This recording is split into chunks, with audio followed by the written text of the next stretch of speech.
Le président du Conseil militaire de transition, général des corps d'armée, Mahamat Idriss Déby et ses compagnons affichent chaque jour leur ferme volonté de conduire une transition apaisée et limitée dans le temps.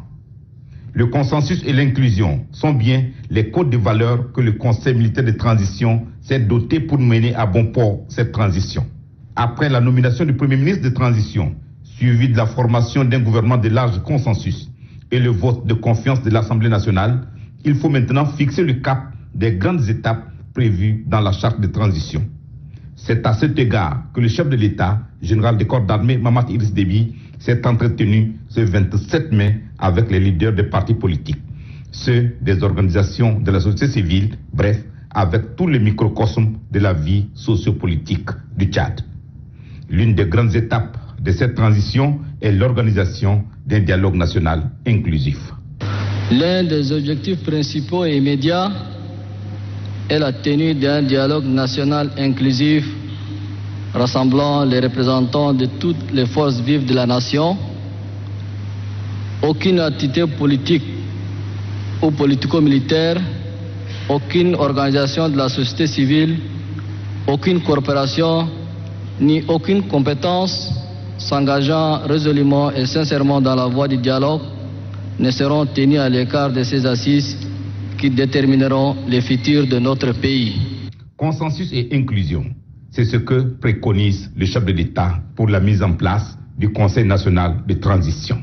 Un comité ad hoc présidé par le vice-président du CMT et comprenant des membres venant de différents horizons sera mis en place pour recevoir, analyser et nous soumettre les candidatures sur la base de critères bien définis en vue de former un CMT véritablement représentatif de toutes les forces vives de la nation. Dans cette optique, les partis politiques, les différentes corporations, les jeunes, les femmes, la société civile, la diaspora doivent faire partie de cette institution de la transition. Le futur CNT doit répondre aux attentes légitimes de notre peuple. Les signes d'une transition apaisée et limitée dans le temps, sanctionnés par l'organisation des élections libres, démocratiques et transparentes, apparaissent chaque jour dans les actes que pose le Conseil militaire de transition et son président.